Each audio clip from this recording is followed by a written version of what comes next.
Bonjour à tous et à toutes, j'espère que vous allez bien. Aujourd'hui, on se penche sur une figure mythique de l'histoire portugaise et de son expansion maritime. L'immense empire maritime du Portugal s'est constitué grâce au projet audacieux d'un homme. Au début du XVe siècle, le prince Don Henrique de Avise, troisième fils de Juan Ier, lui qui n'a jamais navigué, n'a qu'une obsession, dompter l'océan Atlantique pour conquérir des territoires jusque-là inconnus. Vous voulez en savoir plus sur Don Henrique? Venez avec moi.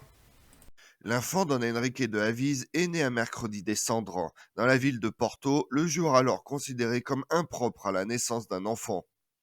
L'Église catholique apostolique romaine considère le mercredi des Cendres comme un jour pour se souvenir de la mortalité. Les messes ont traditionnellement lieu ce jour-là, où les participants sont bénis avec des cendres par le prêtre qui préside la cérémonie. Le prêtre tache le front de chaque célébrant de cendres, laissant une marque que le chrétien laisse habituellement sur son front jusqu'au coucher du soleil. Don Henrique est le cinquième fils de Juan Ier, roi de Portugal, fondateur de la dynastie d'Avise, et de Dona Filipa de Lancaster. Il fut baptisé quelques jours après sa naissance avec comme parrain l'évêque de Viseu. Ses parents le nommèrent Infant Henrique, peut-être en l'honneur de son oncle maternel, le duc Henri de Lancaster, futur Henri IV, roi d'Angleterre. On sait peu de choses sur la vie de l'enfant jusqu'à l'âge de 14 ans. Lui et ses frères, nommés Génération Inclita, épithète donnée dans l'histoire du Portugal au fils du roi Juan Ier. Il a été inventé par le poète Luís de Camões dans les Lusiades. L'expression fait référence à la valeur individuelle de ces princes, tous chevaliers de l'ordre du Christ, qui ont atteint l'âge adulte, puisque les deux premiers enfants du couple sont morts enfants, en prenant en compte ceux qui se sont distingués à leurs époques par leur haut degré d'éducation, leur valeur militaire, leur grande sagesse et leur prédominance sur la vie publique portugaise. Transformer le Portugal en une puissance maritime et l'océan Atlantique, considéré jusque-là comme un obstacle, en est un moyen de communication, a été en substance le rêve de toute sa vie. Un homme qui à lui seul pose les bases du futur empire portugais. Partir en mer, se préparer sur terre, dit un proverbe portugais. Pourquoi et comment le Portugal a-t-il succombé au début du XVe siècle à l'appel de l'océan et des découvertes? À cette époque, ce pays situé à l'ouest de la péninsule ibérique, qui vient d'obtenir une frontière stable après sa grande victoire sur la Castille de Juan Ier en 1385, lors des batailles de Trancoso et d'Aljubarrota, ne pouvant s'étendre par la terre, confiné entre la Castille et l'Atlantique. Comment agrandir alors le territoire? Don Henrique rêve pour son pays un destin aux dimensions plus larges. Dans sa jeunesse, le troisième et dernier fils du roi Juan Ier avait en commun avec son royaume un horizon fermé. Lui-même n'avait guère d'espoir de monter un jour sur le trône, et le Portugal, tout juste remis de la peste noire et de son incessante rivalité avec son voisin castillan, manquait de perspectives d'élargissement. Coupé de la Méditerranée, mer nourricière de l'Europe depuis l'Antiquité, le royaume lusitanien ne pouvait accéder au réseau commercial en Orient par les routes de la soie et les caravanes d'Afrique subsaharienne. Il se retrouvait donc isolé face à un monde inconnu et inquiétant.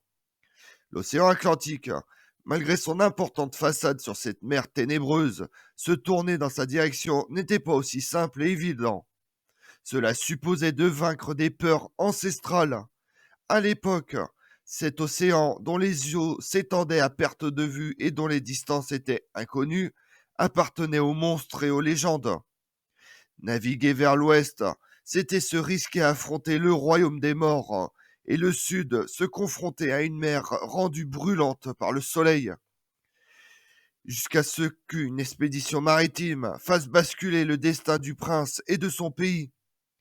Don Henrique avait 20 ans en 1415 lorsque son père, Juan Ier, irrité par les raids des morts sur le littoral sud du royaume de Portugal, attaque le port africain de Ceuta, dans le détroit de Gibraltar, à l'aide de 270 navires.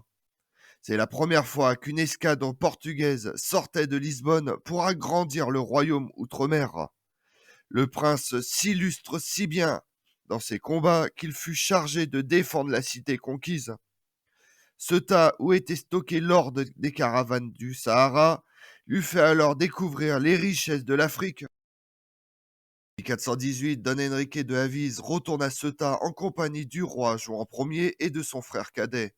Les infants commandèrent une expédition de secours à la ville qui subit cette année-là le premier grand siège, imposé conjointement par les forces des rois de Fès et de Grenade.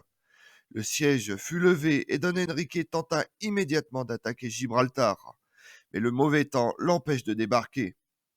Ainsi se manifesta une fois de plus la témérité et la ferveur chrétienne de l'enfant. À son retour à Ceuta, il reçut l'ordre de son père de ne pas poursuivre une telle entreprise. Il retourna donc dans le royaume dans les premiers mois de 1419. Il fournit pour cette époque une armada qui opère dans le détroit de Gibraltar depuis Ceuta. Ainsi, il avait une autre source de revenus et ainsi beaucoup de ces hommes se sont habitués à la vie en mer. Plus tard, certains d'entre eux seront utilisés dans les voyages des découvertes. Ainsi vient au monde un projet qui apparaît comme fou, contourné par l'océan, le monopole des caravaniers subsahariennes et des marchands vénitiens qui contrôlaient les routes terrestres des Indes pour s'assurer un accès direct aux richesses de l'Afrique et de l'Orient. L'enjeu économique se doublait de motivations politiques et religieuses. Les croisades ayant échoué, Don Enrique, en fervent catholique, brûlait de mener une reconquista. À Lisbonne, son projet était jugé irréalisable. Depuis le géographe grec Ptolémée, l'Atlantique était en effet considéré comme infranchissable. Mais Don Enrique ne se laisse pas abattre. Initié à l'astronomie et aux mathématiques depuis sa tendre enfance, il avait lu des auteurs anciens comme Hérodote et Strabon, lesquels racontaient qu'à l'époque des pharaons d'Égypte, une flotte phénicienne était partie de la mer Rouge pour revenir 2 ans plus tard par le détroit de Gibraltar. Il en était certain, il existait des voies maritimes non répertoriées et navigables. Il avait aussi étudié le dévissement du monde de Marco Polo et les récits de voyages de l'explorateur Batuta.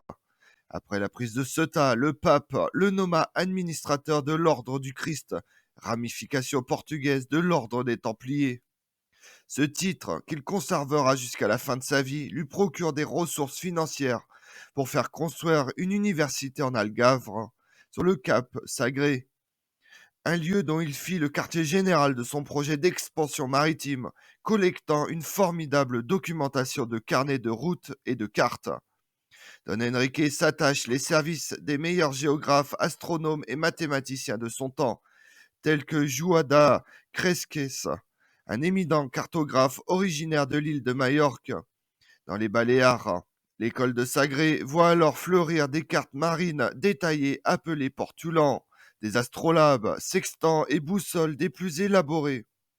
Don Enrique consacre aussi sa richesse à la construction d'un chantier naval moderne dans le port voisin de Lagos, capable de mettre au point des navires plus rapides, les caravelles. Il recrute enfin des pilotes et marins expérimentés portugais et italiens. La conquête du monde peut commencer. Ceuta, désormais le point le plus oriental du Portugal, servait de tête de pont pour les vaisseaux de Don Enrique qui se risquaient à voguer vers le Grand Ouest. En 1419, ils atteignent l'archipel inhabité de Madère à 800 km au large de Lisbonne s'en déclare propriétaire et l'ordre du Christ obtient les droits exclusifs de l'exploitation de son bois. 8 ans plus tard, les îles des Açores étaient accostées à leur tour. Don Enrique se tourne ensuite vers le sud. Il voulait que ses caravelles franchissent le cap Bojador au Sahara occidental, point le plus éloigné de la côte ouest africaine. Mais les marins redoutaient ces mers, jamais naviguées auparavant, pour reprendre le début du poème des Lusiades de 1572. En 1434, les explorateurs Gilles Lanès et Gonzalves franchissent l'obstacle et découvrent Médusée, le golfe de Guinée. La navigation est aussi facile que chez nous, et le pays en est en outre d'une beauté et d'une richesse extrême, rapportent les explorateurs.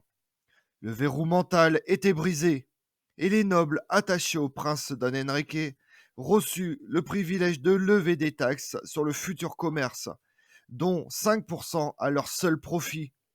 L'horizon s'ouvrait En grand, 10 ans plus tard, les Portugais accostent dans l'actuelle Mauritanie, où ils créent leur premier comptoir fortifié en liaison avec les routes caravanières. Peau, ivoire, épices, céréales, sucre, mais aussi esclaves, affluent en métropole où les profits réalisés aiguisent les appétits. Don Enrique avait atteint son objectif et Lisbonne fait frapper une pièce en or massif, le Cruzados, qui devint ensuite la monnaie incontournable des routes maritimes. Celui qui est connu depuis le 19e siècle sous le nom d'Enrique le Navigateur, alors qu'il n'avait lui-même jamais pris la mer, hormis pour se rendre une seule fois à Ceuta, devient ainsi le fondateur de l'Empire maritime portugais. Il a fait passer le Portugal d'une nation médiévale à une grande puissance maritime de la Renaissance. Lorsqu'il meurt à Sagres en 1460, Don Enrique ouvre la voie, sans l'avoir voulu ni même imaginé, à l'ère des grandes explorations et découvertes de Bartolomé Dias à Vasco de Gama. Surtout, il érige le Portugal en pays héros de la mer, célébré dans l'hymne national à portugaise, adopté par la République en 1910. Héros de la mer, noble peuple, nation vaillante et immortelle, montrez aujourd'hui de nouveau la splendeur du Portugal.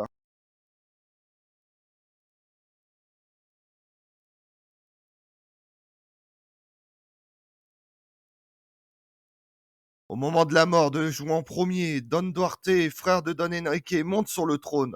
Le roi a donné à son frère un cinquième de tous les revenus commerciaux des zones découvertes, ainsi que le droit d'explorer au-delà du Cap Bojador. Le règne de Duarte Ier ne dure que 5 ans, après quoi Don Enrique soutient son frère Don Pedro dans la régence en tant que bras droit, étant son lieutenant pendant la minorité du neveu Afonso V, recevant en retour la confirmation de son privilège. Il se rend également pendant la régence à la colonisation des Açores, avec un nouveau type de navire, la caravelle. Les expéditions ont acquis un grand dynamisme.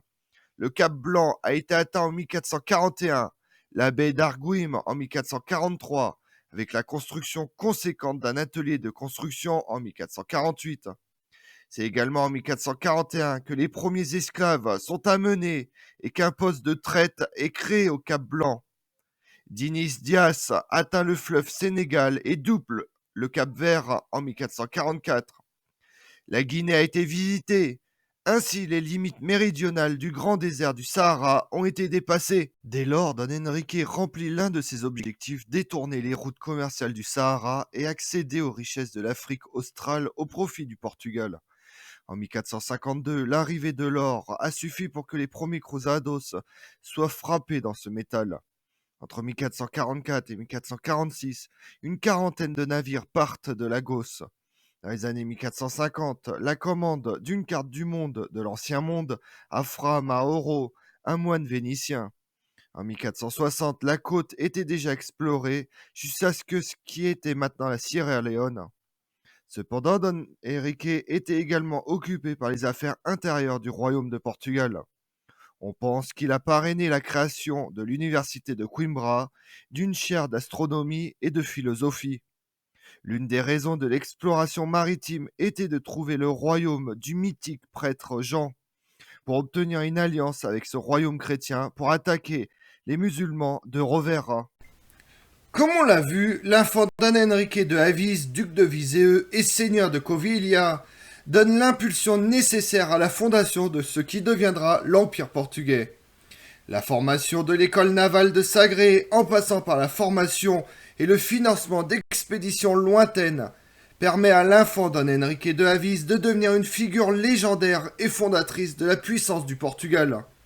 Je vous remercie d'avoir suivi cette vidéo en ma compagnie. Si vous voulez connaître mes autres vidéos, retrouvez-moi chaque matin à partir de 6h45 sur ma chaîne YouTube Tout sur l'Histoire avec Damien, mais également sur les réseaux sociaux, Twitter et Instagram, Histoire Damien.